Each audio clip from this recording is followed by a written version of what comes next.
내 마음속의 날로 봄눈 별.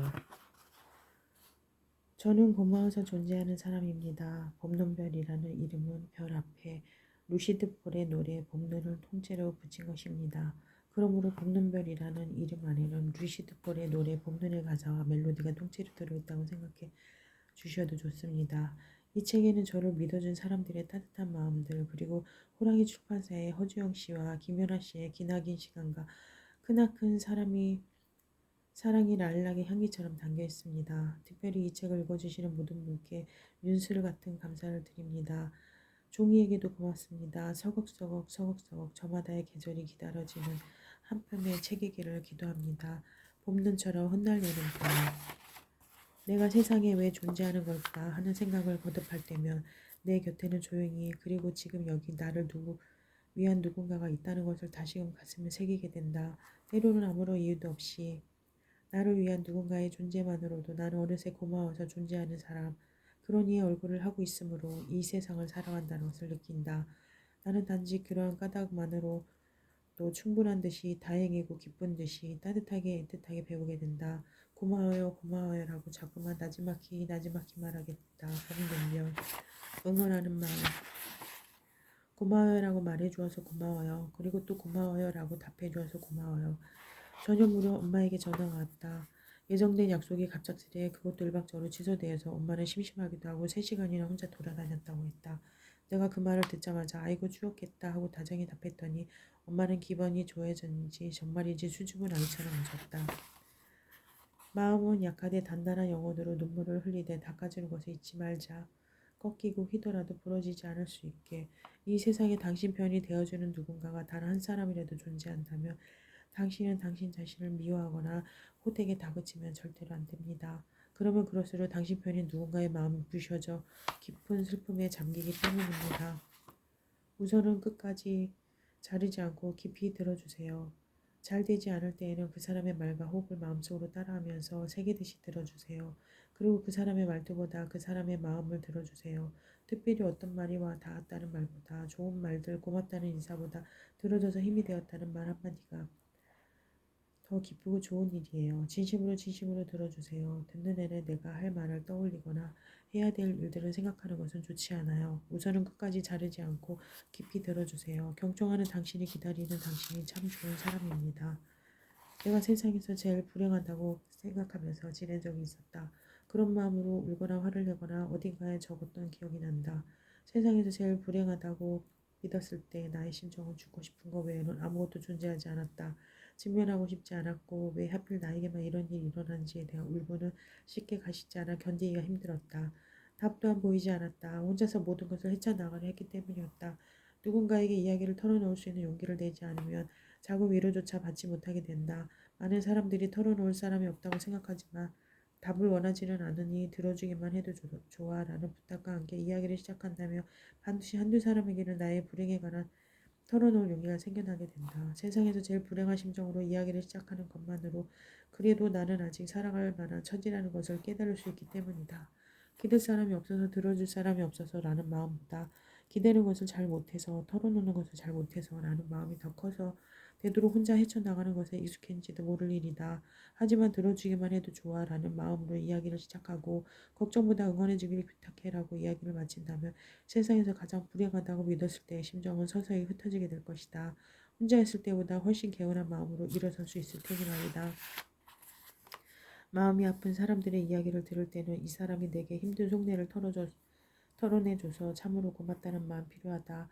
해결을 해줄 수 없을지라도 끝까지 들어줄 수는 있을 거야 하는 스스로와 상대방을 향한 격려도 필요하다.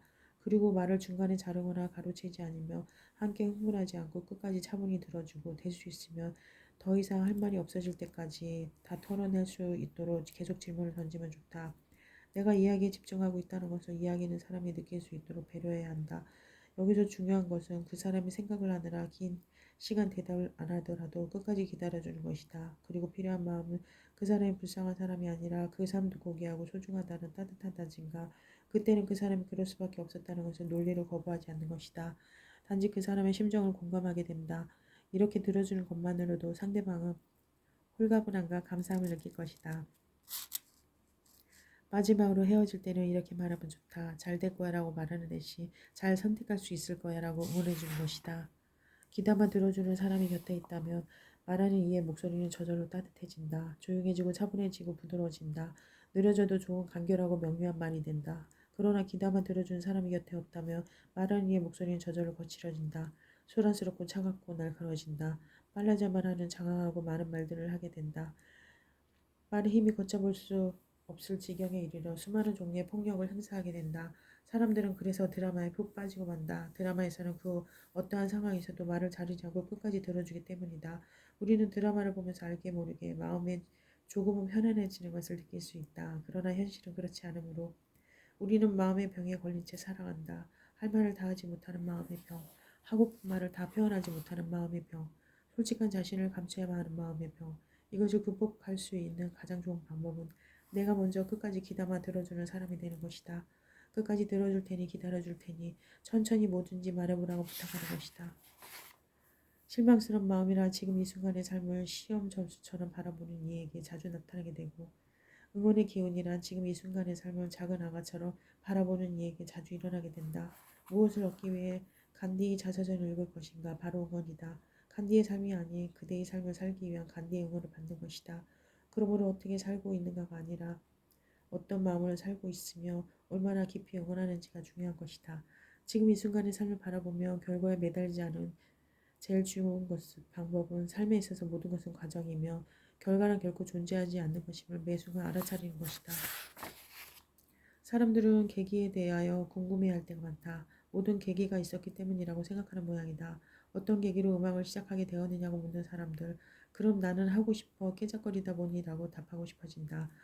그동안 별의별 이유를 만들어서 대답을 해왔었지만 대단한 계기는 없었다. 작은 변화들에 만족하는 것밖에는 어쩌다 보니 이렇게 된 것이다. 그러니 계기를 만들 필요는 없다. 예전에 생활의 달인이란 프로그램에 나온 어느 아저씨는 VJ가 놀란 듯한 말투로 던진 어떻게 그렇게 잘하느냐는 질문에 하다 보니까 하게 되는 거죠 라고 무표정하게 답하셨다. 그러니까 굳이 계기를 따져보자면 우선 시작하고 보는 것이다. 하고 싶으면 우선 시작하는 것이 좋다는 거다. 새해에도 하고 싶은 것에 대해 생각하며 망설이는 이들이 또 다른 여러 사람들에게 계기를 묻게 될 것이다. 그러지 말고 우선 깨작거려 보라고 권하고 싶다.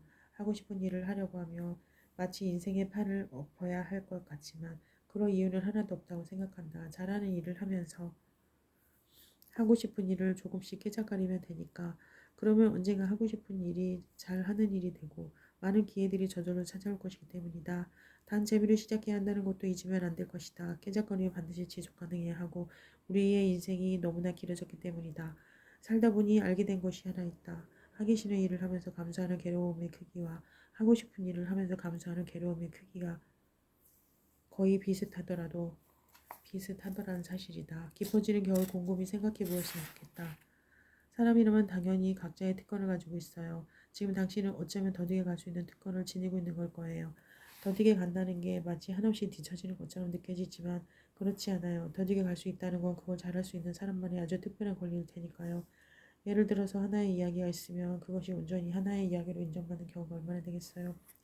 하나의 이야기가 자꾸자꾸 모이고 모여 예를 들면 23개쯤 되었을 때 진짜 온전한 하나의 이야기가 되는 거니까 말이에요.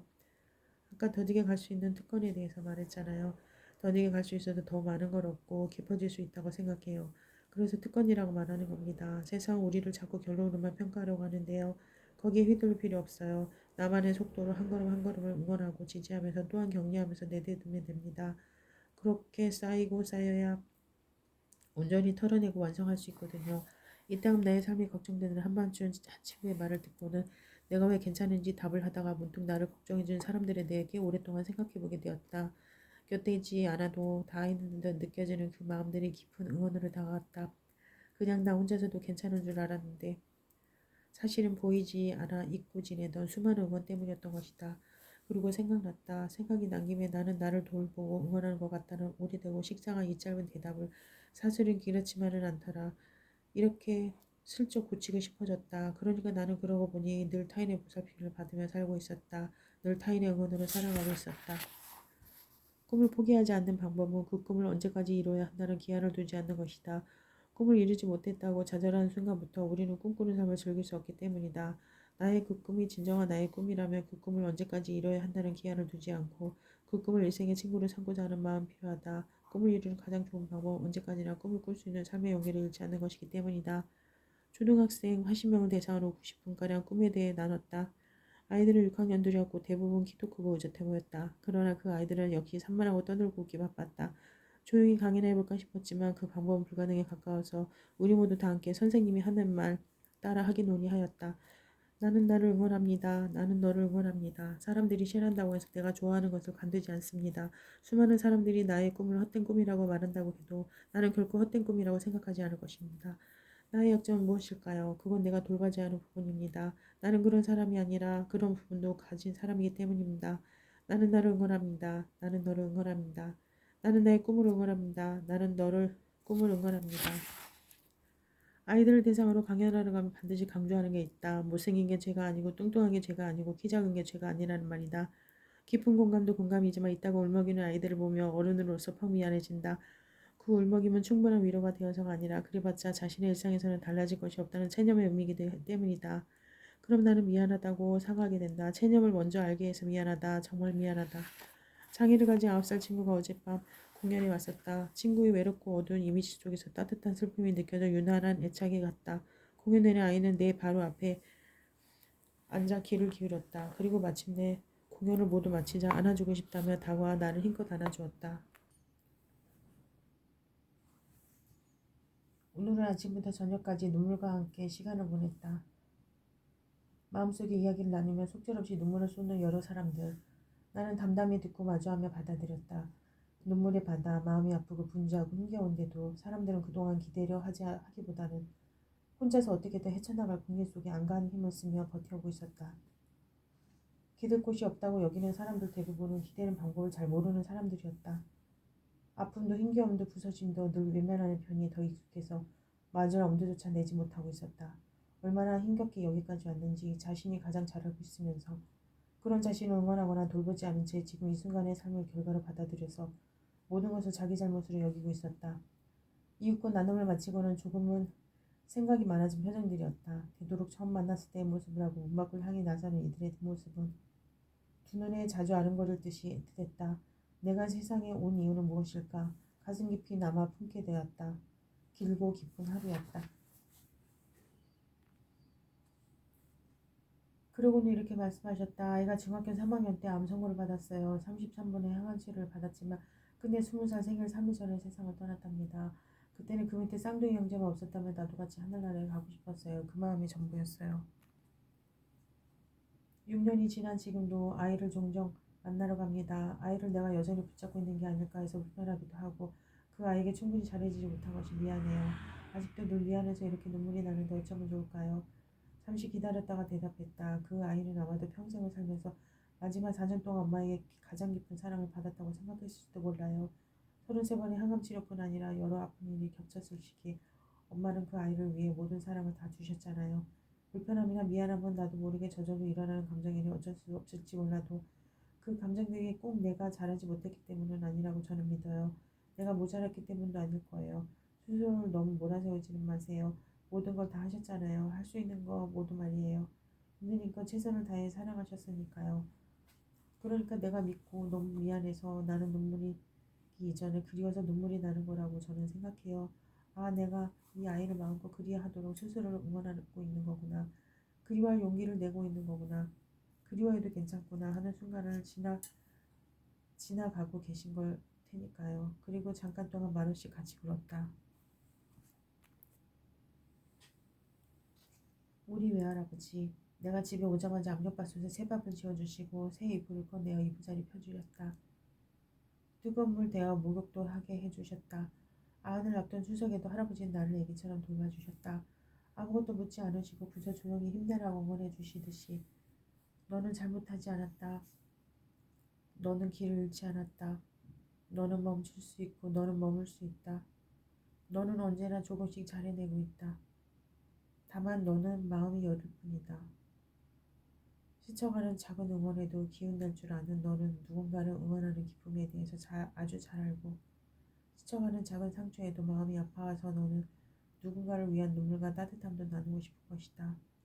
너는 이유 없이 무시당하고 조롱당하게 되더라도 너는 바보가 아니라는 것을 애써 설명할 필요가 없다.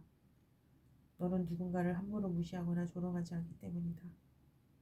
너는 있는 그대로의 너의 모습으로 존재한다는 것을 다만 낯설어 하고 있을 뿐이다. 그러니 너는 결코 잘못하지 않았다. 결코 길을 잃지 않았다. 사람들은 모두들 잘 자라나고 있어. 잘 자란 사람은 사실 아무도 없어. 잘 자라나고 있기 때문에 앞으로도 잘 자라날 수 있는 삶을 살아가면 되는 거야. 그래서 나는 다 큰 어른이 나이값 좀 해라 이런 말은 참 별로라고 생각해. 사람들이 잘 자라나기 위해서는 눈물도 필요하고 웃음도 필요하고 때로는 외로움과 어우러짐이 적절히 균형을 맞추며 필요한 건데 어떤 사람들은 늘 이 균형이 잘 맞지 않아서 마음이 늘 기울어져 있을 수 있어. 울어도 바보 아니야. 내가 지금 이렇게 울 수 있는 건 다음에 좀 더 실컷 잘 웃기 위해서니까. 눈물이 그칠 때까지 울어야 눈물을 그칠 수 있는 거야. 실컷 울고 나서야 알 수 있을 거야. 이제 그만 울어도 좋을 것 같아. 하는 너의 마음을 말이야. 틀림없고 틀림없이 당신은 불쌍하지 않고 소중하다. 그러므로 당연히 도움을 받는 것은 부끄러운 일이 아니다. 도움을 주는 것은 겸연쩍은 일이 아니다. 그 어떤 도움과 위로도 불쌍하니까 라는 마음보다는 소중한 그 사람의 삶을 향한 마음이 언제나 우선이어야 한다. 틀림없고 틀림없이 나는 불쌍하지 않고 소중하다. 그러므로 당연히 도움을 받는 것은 부끄러운 일이 아니다. 도움을 주는 것은 겸연쩍은 일이 아니다. 그 어떤 도움과 위로도 보답해야겠지라는 마음보다는 그 사람의 마음을 소중히 여기는 마음이 언제나 우선이어야 한다. 틀림없고 틀림없이 그 누구라도 불쌍하지 않고 소중하기 때문이다. 가만히 생각해보니 나는 오늘 최선을 다했지. 나의 웃음은 언제나 진심이었어. 마음이 쓰고 무거웠을 때는 고요함 속에 나를 지키기 위해 노력했지. 무시당하지 않으려는 마음 때문에 누군가를 얕보거나 하지 않았어. 누군가의 상처를 입히지도 않았고 이따가 그런 내가 작아 보일 것 같아도 애써 커 보이려 노력하지 않았어. 왠지는 알 수 없지만 불편하게 밀려드는 불안한 마음속에는 간절함이 있음을 너무 잘 아니까 다행이라고 생각했어. 그러니까 오늘도 나는 있는 그대로의 나처럼 말하고 행동하고 생각하면서 지냈어. 사람들이 나를 얼마나 응원하는지 가끔은 실감이 나고 눈물이 났어. 아무것도 새로 생겨나지 않은 듯이 보여도 마치 변하지 않는 듯한 작은 변화의 속도로 나는 어제처럼 오늘도 여기 있었어. 대단하지 않은 소박한 모습으로 내가 잘할 수 있는 무언가를 했어. 그건 아무도 모를 수도 있는 그런 거야. 묵묵히 해낼 수 있는 것이기도 하지. 나는 오늘 정말 수고가 많았어. 있는 그대로의 나의 모습으로 지금도 최선을 다하고 있으니까 따뜻하게 잘 자기로 해야겠어. 내가 그저 포근함에 감싸여 깊이 행복할 수 있게 말이야. 우리는 모두 여리고 약한 사람들이므로 소수의 탐욕으로 인해 고통받는 일이 생겨날 수 있습니다. 여기서 중요한 것은 고통을 마주하였을 때 마음이 약해질까봐 두려워하지 않는 것입니다. 강해 보이기 위해 노력하지 않아도 괜찮습니다. 어차피 우리 모두는 마음이 여리고 약한 사람들이므로 내 마음이 약해지는 것은 당연한 일이기 때문입니다. 마음이 강하다는 것은 불가능하거나 매우 희귀한 일입니다. 모든 사람의 마음이 안중근 의사와 체 게바라처럼 강하고 따뜻할 수 있었다면 세상은 분명 더없이 아름다웠을 것입니다. 그러나 우리 모두의 마음은 여리고 약함으로 유혹과 시험에 흔들리는 일이 많이 있습니다. 또한 쉽게 빠져들기도 합니다. 당연한 일입니다. 다시 말해 우리 모두는 여리고 약하며 상처를 잘 받는 존재들입니다. 다른 이의 고통을 마주하기 위해 마음을 강하게 다지는 일이 힘든 사람들입니다. 그러므로 마음이 약해질까봐 거리를 두는 것은 강해지기 위함이 아니라 단지 나의 약한 마음을 인정하기 싫은 것에 불과합니다. 오히려 나의 여리고 약한 마음이 있는 그대로 인정할 수 있을 때 수많은 여리고 약한 존재들과 함께하는 것이 좀 더 수월해지는 것입니다. 이를 인정하지 못한다면 나에게 고통이 닥쳐올 때 혼자 헤쳐나가야 한다는 압박감에 시달리게 됩니다. 나는 여리고 약한 존재라는 것을 인정하지 못하면서 동시에 자신을 나약한 존재로 전락시켜 도움을 받는 것이 불편하게 여겨지기 때문입니다. 그러다 어느새 도움을 잘 받아들이는 방법마저 잊어버리게 되고 말 것입니다. 우리는 모두 여리고 약한 존재들이므로 이렇게 함께 모이게 된 것입니다. 저마다의 여리고 약한 부분을 확인하고 채워주며 삶의 균형을 잡기 위해서 말입니다. 그러므로 우리는 마음이 약해질까봐 겁낼 필요가 없습니다.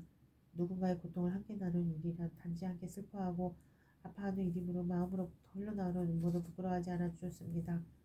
사실은 그럴 수 있어 참 다행이라고 여기는 것이 좋습니다. 이는 누군가를 위하는 일이 아니라 결국 나 자신을 응원하는 일이기 때문입니다. 당신이 만약 누군가를 위하여 무엇인가를 하고 그곳에 있다면 어떤 역할을 맡기 위해 노력할 필요는 없습니다.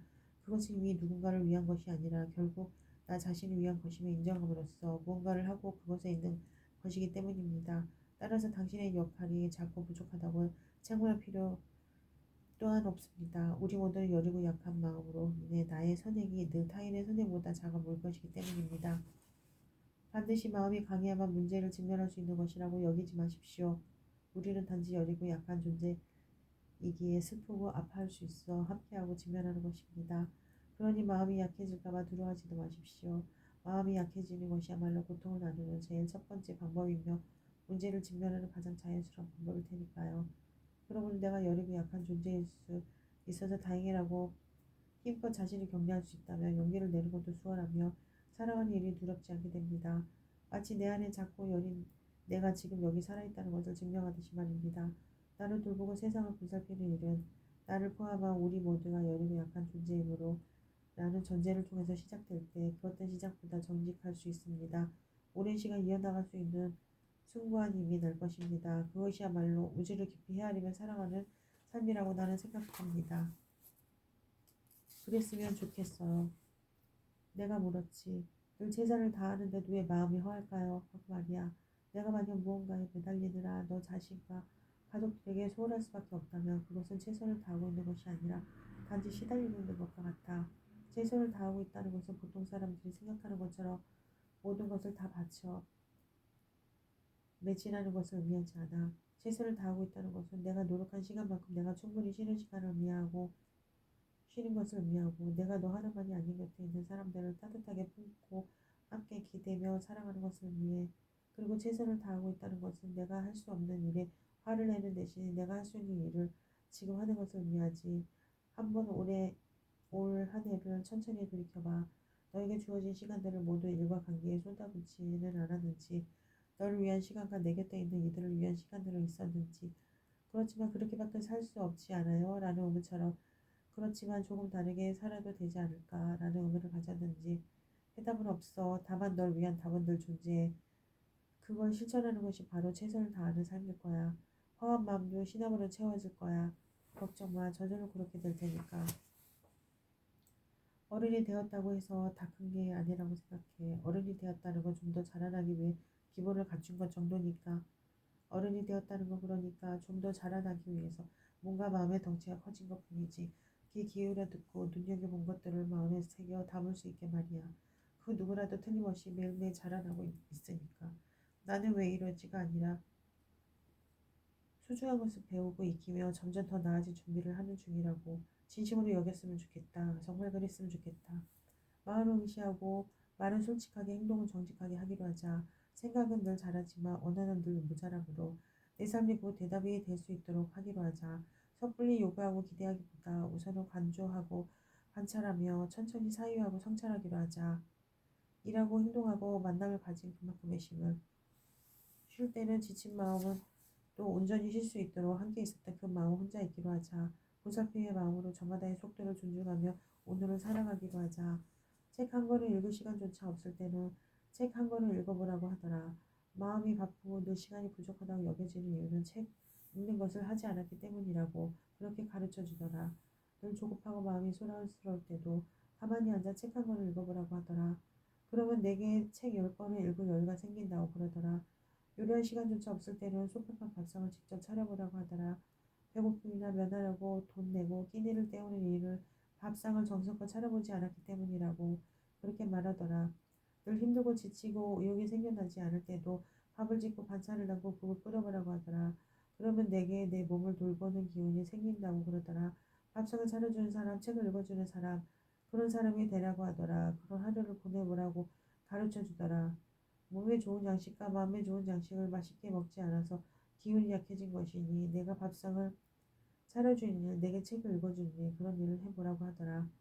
삶이 빛나고 마음이 깊어지는 것은 덜어내는 억지스러운 수고 없이 그 두 가지로도 충분하다고 가르쳐 주더라. 다시 명상을 시작하면서 내가 아픈 이유를 듣게 되었다. 마치 스트레스로 잊으려는 듯이 너무 많은 글을 읽었으며 너무 많은 음악을 들었다. 너무 많은 음식을 먹었고 너무 많은 이야기를 들어서 온전한 차 한 잔은 세계를 깊이 누리거나 따뜻한 한 그릇의 밥을 감사히 여기거나 이 순간에 머무는 마음을 잊었다. 어떤 영화 한 편의 감동을 삶의 일부로 받아들이기도 전에 다른 수많은 이야기들로 뒤덮여 금세 잊어버리고 말았다. 때문에 나는 단순한 삶의 가치를 소홀히 대하고 있었다. 다시 군더더기 없이 덜 보고 덜 알고 덜 소비하고 덜 먹으며 똑부러지게 깊이 바라는 마음으로 딱 그만큼의 속도를 되찾아야겠다. 그렇게 다시 나의 삶을 모셔야겠다. 완벽하고자 하는 나의 마음이 나의 부족한 부분을 있는 그대로 인정하기가 싫어서는 아닌지 보아요. 그리고 혹시 다른 이의 부족한 부분을 멸시하게 되지는 않는지 보아요. 완벽하게 다른 나의 마음이 용서도 이해도 가로막고 있지는 않은지 천천히 깊이 오롯이 헤아려 보아요. 당신도 부족하고 나도 부족하다는 마음이 있는 그대로의 내가 사랑받는 방법이니 완벽하고자 하는 나의 마음이 완벽할 수 없는 나의 삶의 이야기들을 모든 이에게 사랑받는 것이 불가능한 나를 그리고 도움받아도 되는 그런 나를 싫어하고 있지는 않은지 보기로 해요. 행복해지고 싶다면 따뜻하고 쑥스러운 말들을 시작해 보세요. 따뜻하게 말하고 기분 좋게 말하고 다정하게 말하고 조용하게 말하고 천천히 말하고 부드럽게 말해보세요. 왼볼과 왼볼이 만나도록 손과 입도 눈도 움직이지 말고 그저 꼭 껴안고 있으면 그깟 쑥스러움은 언제 사라지고 말아요. 그러다 서로에게 위로가 될 거니까 걱정 안 해도 돼요.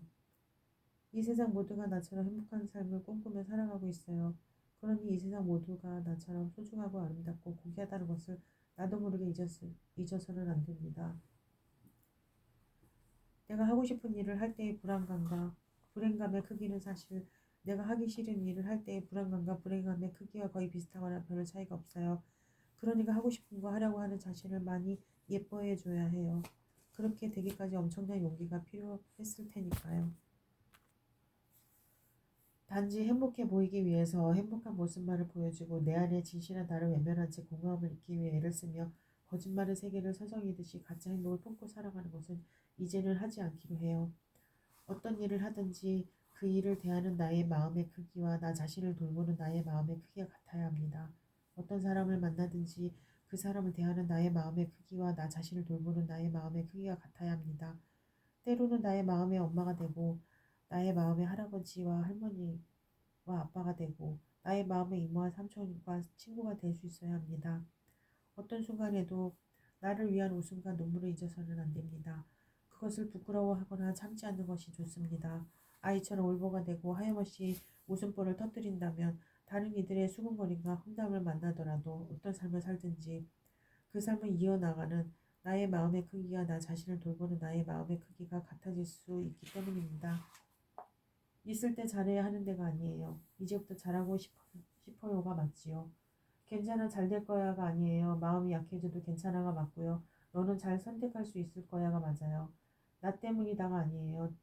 그때는 최선을 다했어가 맞아요. 그때는 어쩔 수 없는 일이었어요. 나는 왜 이렇게 나약하지가 아니라 혼자서 모든 걸 견뎌내려 애쓰느라 기대는 방법을 모르는 게 맞아요. 슬퍼서 너무 힘들어요가 아니에요. 슬퍼하지 않으려는 마음이 맞고요. 마음껏 슬퍼하고 싶다가 맞아요.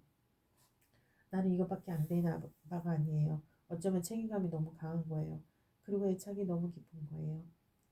그래서 잘 해보려고 애쓰느라 힘든 거예요. 실현을 당하고 있는 게 아니에요. 겪고 있는 시기가 맞지요. 경험하고 있는 시기가 맞아요. 그러니 아무것도 이상하지 않아요. 슬프다고 말하면 마음껏 슬퍼하고 힘들다고 말하면 마음껏 힘들어해도 보여지는 나는 하나도 이상한 거 아니에요. 있는 그대로 내가 만든 거예요. 있는 그대로의 그 마음이 결국 맞아요. 승패가 판가름 나야만 했던 그래서 성패를 가늠해야 했던 수많은 순간들 속에서도 가장 분명하게 존재했던 찰나의 순간들은 기대한 모든 것들을 얻어야만 하는 것으로 생각하지 않게 되고 이만큼 나는 또 몇 번의 발걸음을 내디뎠구나 깨닫게 되고 나와 같은 영혼을 가진 이들의 수고로움을 숭고히 여기게 되고 그리고 내가 바라던 만큼 최선을 다하는 것에 아름다움을 느끼게 되는 이른 새벽의 정적과도 같은 고요함이라 생각한다. 그리고 나는 틀림없이 기대하지 못했던 것들을 얻고 새로이 배운 것들에 대해 감사한 마음이다. 같은 영혼을 지닌 사람들의 든든함도 알고 나니 줄곧 최선을 다할 수 있어 기뻤다. 그것으로 되었다고 나는 생각한다. 우리들의 하염없는 부족함이 아니라 처음에 쉽지 않은 모든 것들이 점점 쉬워질 수 있음을 깨닫는다. 실망하고 좌절하는 모든 이들에게 우선은 응시하고 응시하다가 거부하거나 부서뜨리지 말고 그저 자연스레 천천히 흘려보내주길 부탁드리겠다. 눈부시지 않아도 좋으니 저마다의 빛을 잃지 않기를 바라며 그러고 나면 틀림없이 그것으로 되리라고 나는 생각한다. 사람들은 저마다의 바라보는 방식과 표현의 방식을 갖고 있어요. 때문에 타인이 나를 설명하는 방식도 모두 다를 수밖에 없죠. 이따금 누군가에게 공격받고 있다고 느껴진다면 실제로 그 누군가가 나를 공격하고 있지 않음에도 불구하고 공격받고 있다고 생각해버리고 있는 건 아닌지 살펴보면 좋아요. 왜냐하면 나라는 존재는 내가 원하는 나만의 모습으로만 존재할 수 있는 게 아니라 타인이 바라보는 방식 안에 나의 모습으로 좀 더 자주 더 오래 존재하게 되니까요. 그러니 사람들은 내가 원하는 나만의 모습에 영역을 공격하는 게 아니에요. 단지 저마다의 방식으로 나를 바라보고 표현하고 있을 뿐이에요. 무엇보다 좋은 모습만 보여주려는 나의 마음과 완벽한 모습을 잃지 않으려는 나의 마음에 공격받고 있다는 생각을 자주 일으키게 될 거예요. 그럴 때는 변명이 아닌 수용의 자세로 나는 그런 사람이 아니라 그런 부분도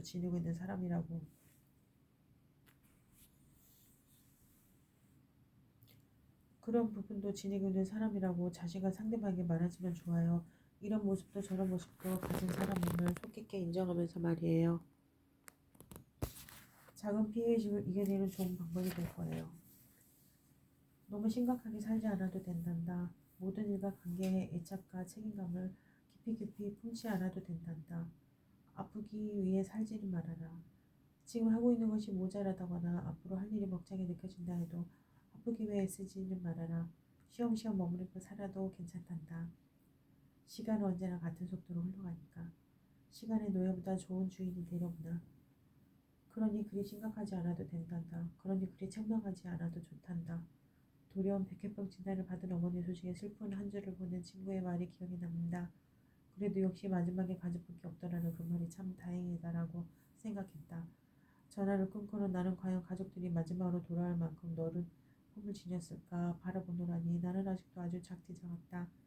만약 우리 가족들 중에서 메르스에 걸리는 사람이 있다면 그게 바로 제가 될 수 있게 해주세요 라던 누군가의 기도문도 떠올랐다.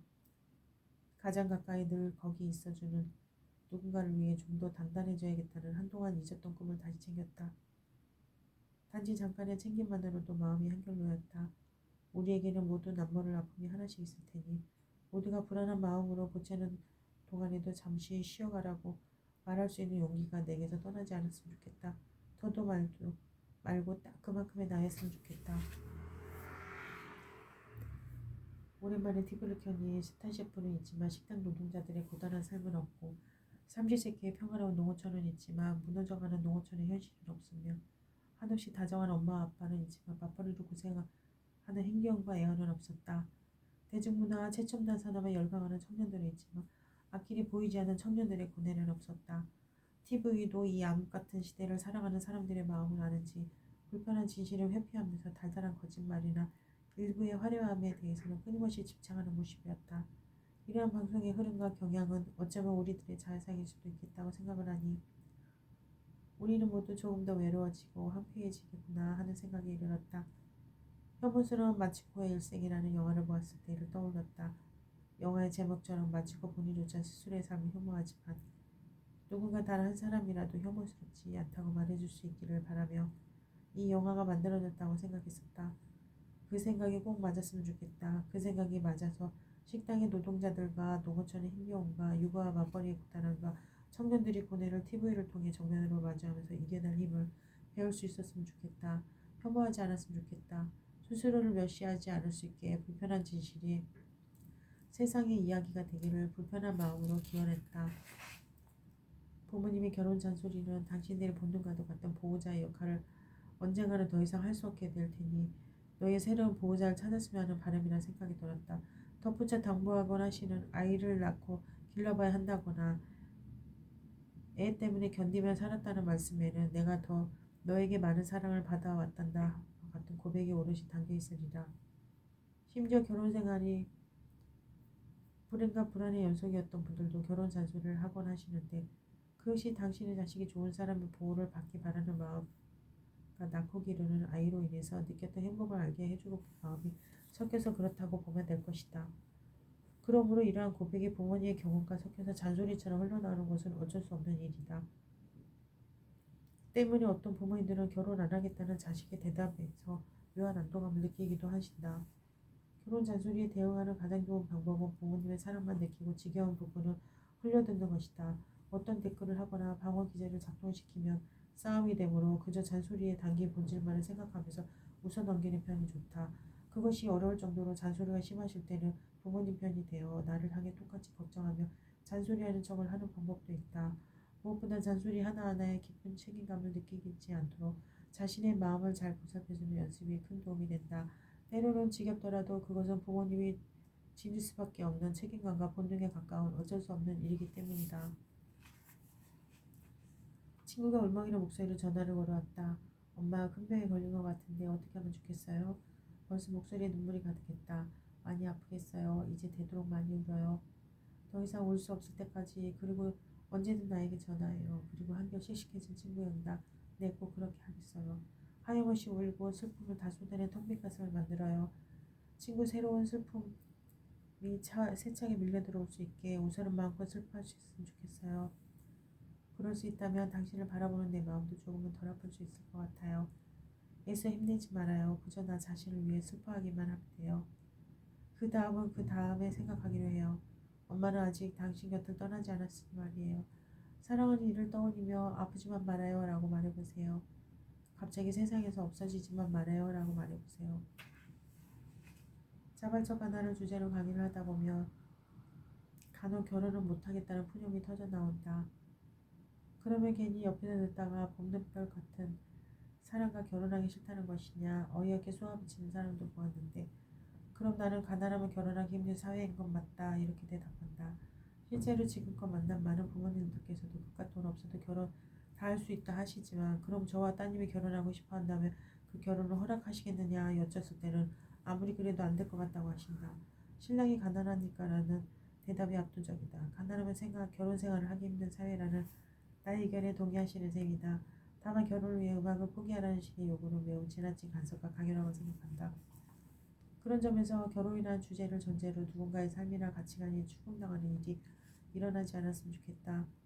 나는 결혼을 의무라고 생각하지는 않으니 결혼을 왜 안 했느냐고 묻지 말고 결혼에 대한 견해를 물었으면 좋겠다.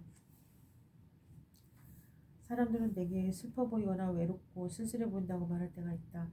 나를 외딴 섬이라고 부르는 이도 있었다. 맞는 말이라고 생각한다.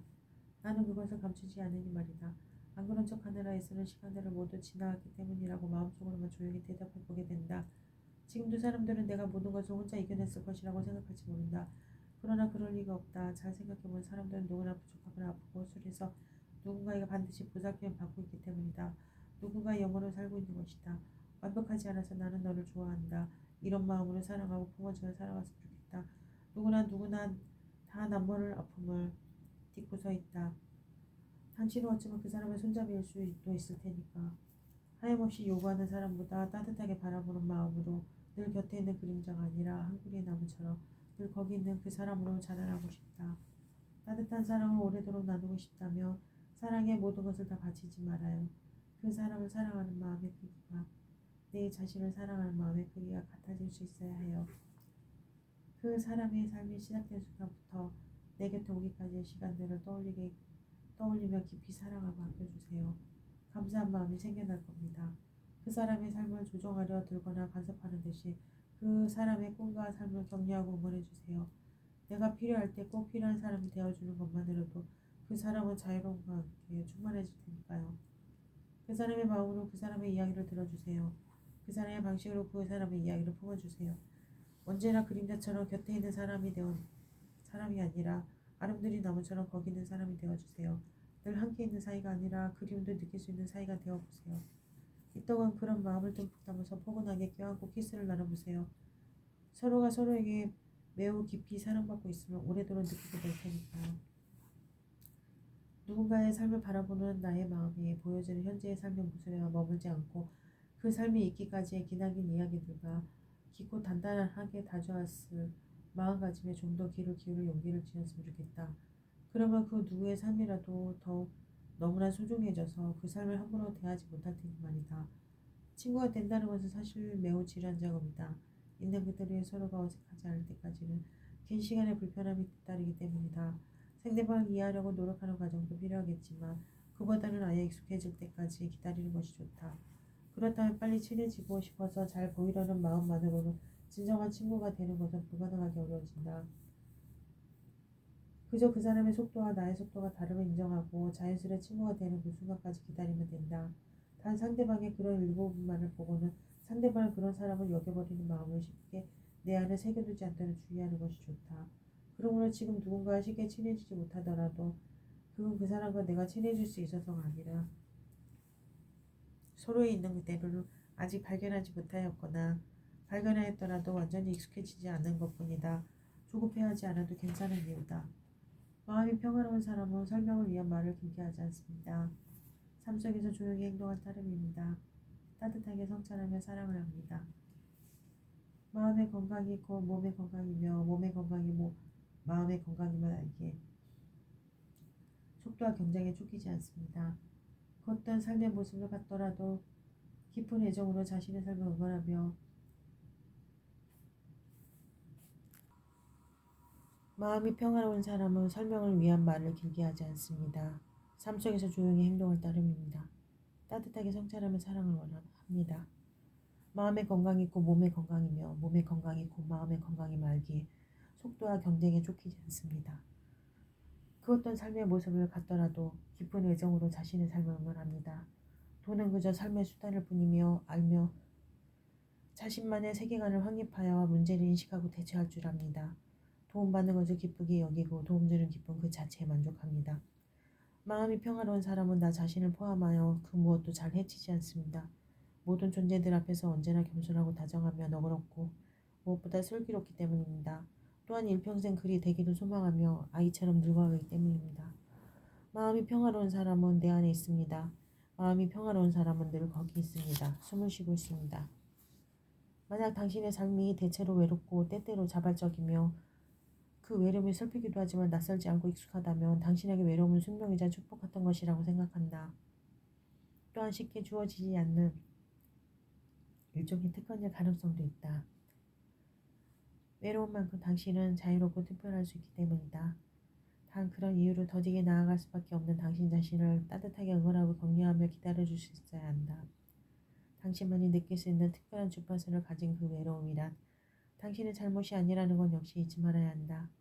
고독의 즐거움과 사색의 고유한 거룩함을 통해 어느 순간 외로워도 외롭지 않음을 깨달을 수 있을 것이다.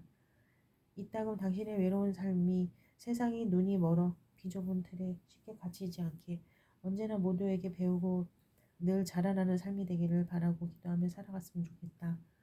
아무리 가끔이라도 나의 대화가 괜한 걱정을 끼치려는 의도는 없는지 지난 삶의 시간 속으로 들어가 생각해본다.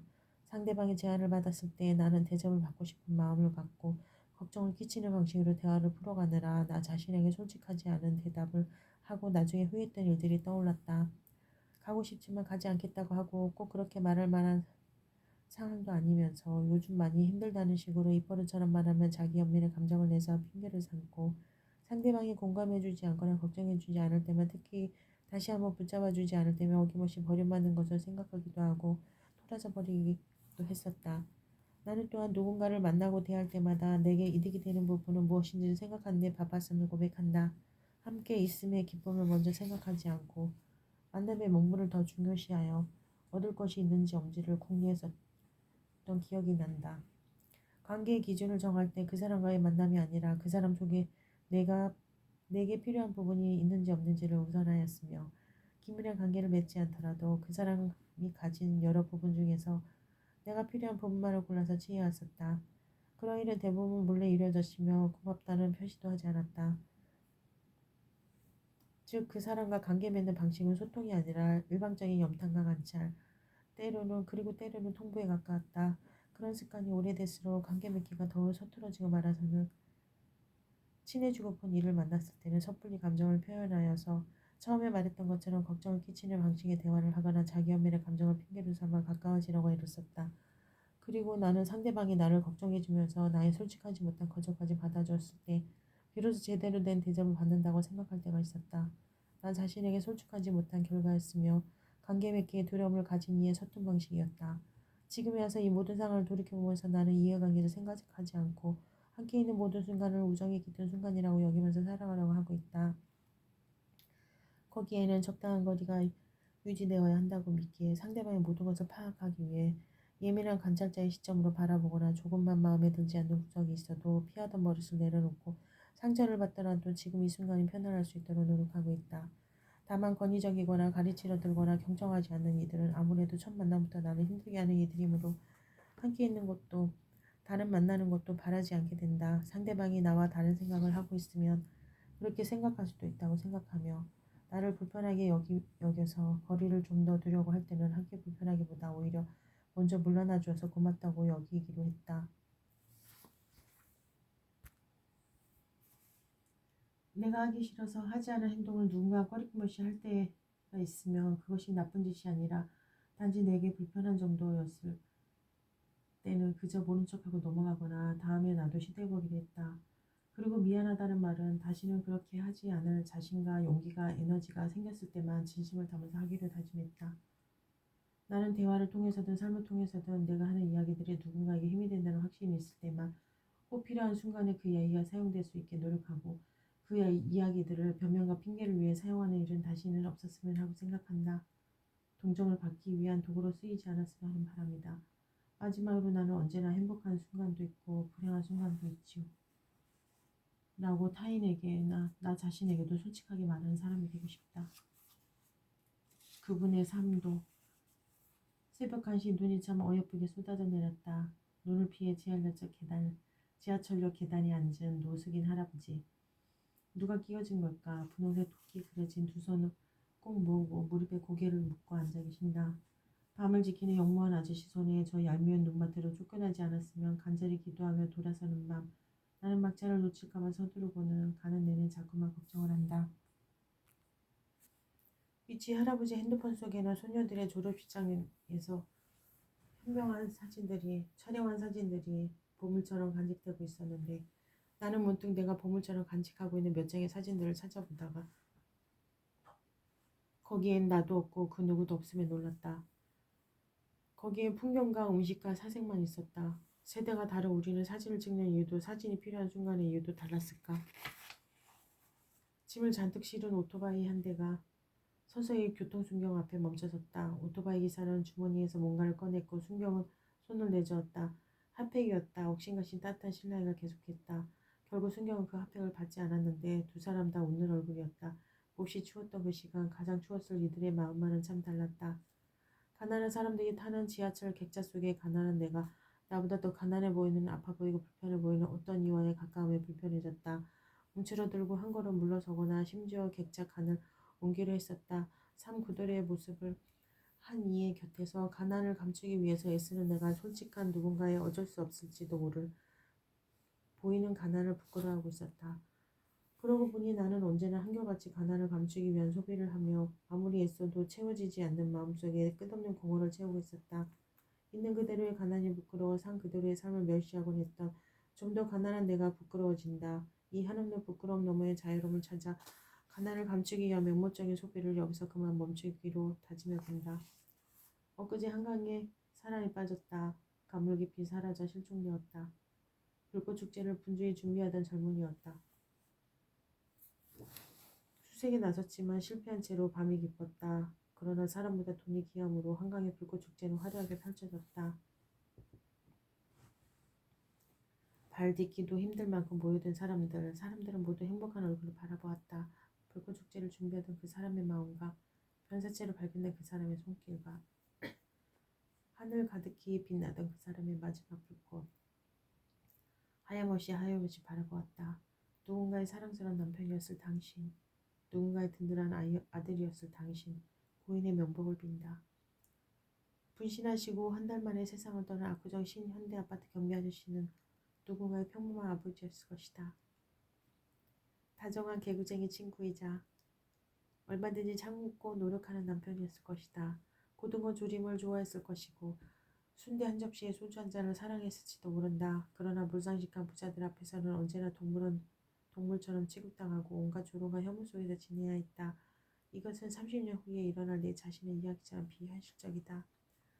한 사람의 비참한 죽음 앞에서 그 사람의 마지막까지 느꼈을 슬픔까지도 함께 슬퍼하기로 했다. 그 사람의 죽음이 있기까지 아픔까지도 함께 아파하기로 한다. 상가 고인의 명복을 빈다. 14번 메르스 환자는 35세 청년이다. 그는 고열로 평택 성모병원을 찾았었다. 이후 폐렴 증세로 평택 굿모닝병원에 입원했다. 큰 병원을 찾아가 보라는 의사의 권유에 따라 시외버스를 타고 서울을 향했다. 그러다 갑자기 찾아온 호흡곤란을 견디지 못하고 구급차에 실려 삼순병원으로 이송됐다고 한다. 이 기사에서 마음에 가장 걸렸던 것은 고열과 구토와 몸살, 호흡관련 동반한 메르스의 고통스러움에도 불구하고 그가 홀로 시외버스에 올랐다는 점이었다. 혼자 많이 아팠겠다고 나는 읊조렸다. 기사를 보다가 그렇게 문득 가슴이 아팠다. 요즘 내가 많이 받는 고민의 대부분은 힘든 이야기를 털어놓거나 도와달라고 할 만한 사람이 주위에 전혀 없어서 힘들다는 것이다. 그래서 어쩌면 의사와 상담사가 존재하는지 모르나. 그가 그렇게 외롭고 아플 때 그를 그렇게 외롭게 아프지 않게 돌봐주는 문화가 되돌아왔으면 좋겠다고 생각했다. 내가 아이였을 때 무릎이라도 까져서 엉엉 울며 동네 어귀로 돌아오면 온 동네 사람들이 나와서 사탕도 주고 달래가며 울음을 그치도록 품어주었다. 그러나 내가 최근 2달 동안이나 눈물을 참아가며 아팠을 때 통증만큼이나 깊은 어둠과 정적 속에서 오롯이 혼자 SNS의 위로를 받으며 견뎌야 했다. 이렇듯 돌봄의 문화가 사라지고 나니 돌봄을 잘 받는 법도 서서히 잊혀가며 돈이 없으면 외롭고 쓸쓸하고 아플 것이다. 단정됐다. 14번 메르스 환자가 만약 따뜻한 돌봄의 문화 속에서 살아가고 있었더라면 그가 그렇게 홀로 서울을 향해 가다가 갑자기 쓰러진 일이 없어질지도 모른다. 왜냐하면 사람들은 견딜 수 없이 외롭고 절망적일 때 차라리 쓰러진 편이 낫다고 믿기 때문이다. 기사들을 찾아본다. 씁쓸하게도 그가 2차 감염의 진원지라는 내용의 기사가 주를 이룬다. 그 때문에 감염된 이들의 기사 역시 관련 기사로 따라 나온다. 그리고 개인을 탓하는 댓글도 종종 보게 한다. 하지만 그는 단지 체중 환자와 같은 병동에서 치료받던 몸이 아프고 마음도 무너질 뻔한 평범한 사람이었을 뿐이다. 그는 격리병동에서 온 사람 세상으로부터 격리당하는 듯한 괴로움으로 하루에도 몇 번씩 눈물을 흘리고 있지 않을까? 하필 메르스에 걸려 고통받는 그를 응원하고 싶다. 얼마나 외롭고 아팠을까를 생각하며 그 날카로운 아픔에 나 역시 깊은 아픔을 느낀다. 만약이라도 이 글에 그에게 전해진다면 자금 위로라도 되었으면 하는 마음으로 그런 마음으로라도 알아드리고 싶다. 통영의 한 모텔 침대에 누워 자다 깨달을 반복하면서 내 나름의 휴식을 취하고 있다. 그리고 나는 문득 이 동네에서 성매매를 하다가 발각되어 쫓기다가 추락산 7살 아이의 엄마를 생각한다. 성매수를 하다가 함께 발각되었을 남성에 대한 언급조차 없었던 그날의 언론 기사들을 떠올리다가 침대 옆에 놓인 갑티슈를 누그러봅니다. 부끄러워지고 만다. 우리 아버지는 스스로 용서받을 수 있었을 것이고 우리 엄마는 결코 용서받을 수 없었을 테니 부끄러워지고는 마는 것이다. 빼곡하게 적힌 다방의 이름들 여대생, 오이끼, 처제, 세근, 여시, A급, 24시간 대기 중이라니 나는 지금 당장 마음만 먹으면 전화를 걸어 성매수를 할 수 있는 잠재적 소비자의 자격을 품고 누워있다. 나는 오늘 다방이 죽여주는지 소련에서 자문을 구할 수도 있을 것이다. 그러니까 나로 인해 누군가는 찾아올 것이다. 자신의 아이를 떠올리며 옷을 벗을 것이고 또 하는 빛을 상상하며 이를 악물겠지. 나는 지금 1년 전 그때의 그날을 상상하며 누워있다. 그녀의 죽음을 추모하기 위해 통영에 와 있다는 것을 상기하고 연주할 순간을 떠올리며 또 다른 음악을 듣고 있다. 나는 박수받을 것이고 죽은 그녀는 조롱받을 것이다. 이는 사실이다. 그녀의 딸은 엄마가 잘 죽었다는 소리를 들으며 자라난 어느 지방 소도시 바닷가에 다방을 전전할지도 모를 일이다. 여성이 여성을 착취할 뿐만 아니라 여성을 온전한 여성으로 대하지 않는 어떤 감옥 안에 일부러 누워 몰래 지켜보았을 경찰들의 두 눈이 되어본다. 우리는 모두 인간이지만 이 순간 여성은 걸레가 되고 남성은 그럴 수도 있는 존재가 되는 것을 감정적으로 경험하며 슬퍼지고 만다. 어쩌면 나는 이토록 슬퍼지기 위해 통영에 와 있다. 사람들을 묵념하듯 생각해봐야 할 것이다. 과연 누가 그녀를 창녀로 만들었을까? 그녀가 창녀가 되었다는 사실보다 먼저 바라봐야 할 점은 그녀를 돈으로 사고 파는 판매자와 구매자가 엄연히 존재함으로써 이 끔찍한 시스템에 경고할 수 있다는 사실이기 때문이다. 그것도 일관되게 약자의 희생을 강요하는 방식으로만 말이다. 한 할머니께서 며칠 동안 폐지와 고문을 모으셨다. 주섬주섬 모아선 차곡장을 쌓으셨다. 산더미처럼 수북히 쌓고 쌓아 고문밥을 만들었다. 그렇게 며칠 만에 고물상에 다다르셨다. 담배 피던 안수씨가 말도 없이 수레를 잡아 끌자 할머니는 두 손을 탁탁 털고 쭈그려 앉아 땀을 닦으신다. 바람도 잠시 멎어 할머님은 전폐의 지퍼를 반쯤 내리신다. 으라고 할머님은 두 무릎을 어루만지며 아이고라고 기도하셨다. 할머니께 건네진 돈은 5,200원. 할머님은 한방 웃음을 함께 쌈지에 넣으셨다. 빈 수레를 붙잡고 아이처럼 좋아하시더니 점심에 손자를 불러내 짜장면을 사주셨다. 녀석은 말도 없이 짜장면을 먹고 할머님 웃으며 녀석에게 짜장면을 먹이셨다. 할머님은 손가락에 묻은 지장을 핥아드시고는 다시금 웃으며 녀석에게 짜장면을 먹이신다. 녀석이 할머니 품을 박차고 일어나자 몇 가닥 남은 짜장면을 드시다 말고 녀석의 이를 부르며 쌈지에서 4,000원을 꺼내신다. 어느새 녀석 아이스크림을 입에 물고 빈 수레에 쭈그려 앉아있다. 할머니 몇 번이고 녀석에게 맛있자 물으신다. 늙어서 저리는 안 돼야지 했던 내 자신이 많이 부끄러운 마음이었다. 가슴을 아프게 하는 이야기들이 오늘도 내 안에 가득하다. 프랑스에서 일어난 테러 사태가 그랬고 사경을 헤매는 늙은 농부의 숨소리가 그랬다. 매일매일 죽음을 맞이하는 중동과 아프리카에 헤아릴 수 없을 정도로 많은 어린이들과 지구의 수많은 야생동물들이 그러하다. 작년에 세상을 떠난 엄마를 그리워하는 한 친구의 울먹임이 그러하며 그리고 이렇게 비가 오는 낮이면 아무리 떠올려도 기억나지 않는 여동생과 아빠의 얼굴이 그렇다.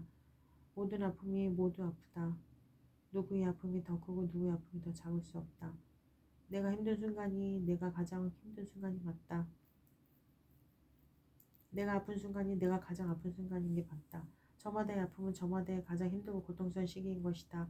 나를 가장 슬프게 하는 것은 누군가의 아픔이 다른 누군가의 아픔과 비교되거나 혹은 외면당하는 순간들이다.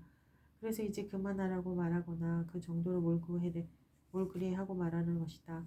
어쩌면 사람들은 모두 자신이 경험하지 못한 아픔에 대해 삶과 죽음에 대해 함부로 말하는 병에 걸린 것 같다. 아픔에는 비교가 있을 수 없다. 모든 아픔이 똑같이 다 힘들고 아프다. 어떤 아픔에 의해 일어난 나의 슬픔이 보잘것 없거나 나의 칼이 없다. 당신은 그래서 아프다. 나는 이래서 아프다. 우리는 똑같이 아프다. 이 세상의 삶과 죽음 모두가 저마다의 보이지 않는 슬픔과 나무를 아픔 속에서 이어지고 있기 때문이다. 이미 성큼 봄인데도 매섭고 차갑게 부는 바람 속에서 페우지를 실었던 리어카를 청소하는 등급은 할머니의 정직한 하루. 그 소박한 웃음소리에 내 삶도 힘을 낸다. 그분의 삶 또한 나의 삶처럼 무척 소중하게 느껴져서 어쩐지 누군가 역시 나의 삶을 응원하며 나처럼 힘을 내고 있지 않을까 하고 생각하게 된다. 세상은 거짓말투성이고 마음은 늘 텅 빈 것 같아도 이따금 찾아오는 선물 같은 작고 따뜻한 메시지들, 정직하게 살아가는 소박한 사람이 되길 꿈꾸기로 하니 걱정 대신 격려와 지지의 기운이 마주 솟아난다. 청량리에 용품 문고가 들어서자 20년 단골 동네 서점이 문을 닫았다. 음악가게였던 곳이 편의점으로 바뀌자 동네 슈퍼마켓 두 곳이 문을 닫았다. 그중 히어슈퍼 아주머니는 오늘도 리어카를 끌며 고물을 주우러 다니신다. 때로는 그 편의점에서 내놓은 박스를 천천히 접으시고는 말없이 자리를 떠나신다. 밤 11시가 넘어야 지하 101호의 세탁기가 돌아간다. 그 소리가 자정을 넘어 우리 집까지 들려온다. 아주머니의 퇴근 시간이 밤 11시쯤이기 때문이다.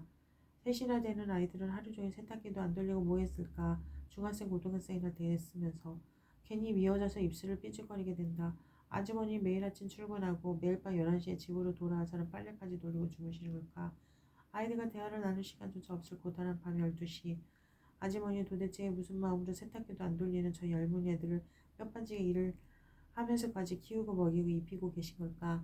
난 아무리 생각해도 엄마의 그런 마음도 아이들의 그런 마음도 도무지 알 길이 없다.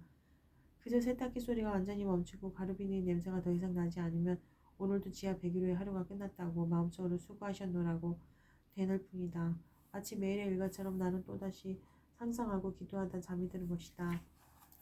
지하철 막차에서 토사물을 닦는 한 청소 노동자 아주머니를 바라보며 밤새 택시를 운전하는 아저씨들과 24시간 식당을 지키는 아주머니들과 늘 같은 자리에서 구걸하는 매미 부부와 빗속을 뚫고 음식을 배달원과 가을 행상을 하는 할머니를 바라보며 만약 당신이 그분들의 아이들을 떠올리고 그 아이들이 꿈을 잃지 않기를 잠시라도 기도하고 응원할 수 있다면 당신의 역이 당신 자신의 꿈을 응원하는 것이므로 이미 충분히 세상을 사랑하며 빛나는 세계를 살고 있을 것이다.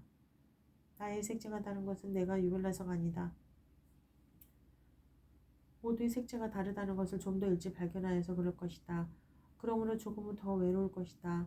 나의 다름과 너의 다름을 알기에 다름으로 특별한 것이 아니라 당연히 다른 것이니 보잘것없는 색채는 결코 존재하지 않는 것이다. 나는 보잘것없는 존재가 아니며 잘난 존재 또한 아닌 것이다. 나는 나의 색채를 가진 것이다. 모든 곳에 색채가 그러하듯이 나는 나만의 색채를 지닌 것이다. 올해 87세 우리 할아버지, 정신은 여전히 맑게 깨어 계시지만 이제는 걸음이 한없이 느리고 식사는 제대로 못하셔서 슬펐다. 자식들은 물론이고 손주를 또한 혼자 있기를 좋아하고 저마다 자기만의 세계가 확실한 집안에서 할아버지 역시 그런 삶을 살아오셨는데 최근 죽음을 자주 떠올리고 계시다. 그 이야기를 듣고 나니 문득 이 세상의 모든 어른들이 어린 시절 할아버지께 받았던 사랑을 하나도 빠짐없이 모두 기억할 수 있다면 세상이 조금 더 사랑스러웠을 거라는 소원과 다를 바 없는 생각이 들었다. 왜냐하면 나라는 사람은 할아버지께서 주신 사랑과 할아버지께서 간직하고 계시는 나와 함께했던 추억의 10분의 1도 채 기억하지 못한 채 살아가고 있다는 슬픈 이야기를 들었기 때문이다. 내가 모르는 나와의 순간들을 할아버지께서는 언제까지나 간직하고 추억하며 살아가시는구나 하는 생각이 그 마음 다 알지 못하고 거리를 두거나 때로는 불편해하던 내 지난날의 모습들이 하나도 떠올라 속상하고 죄송한 마음에 젖어들었다.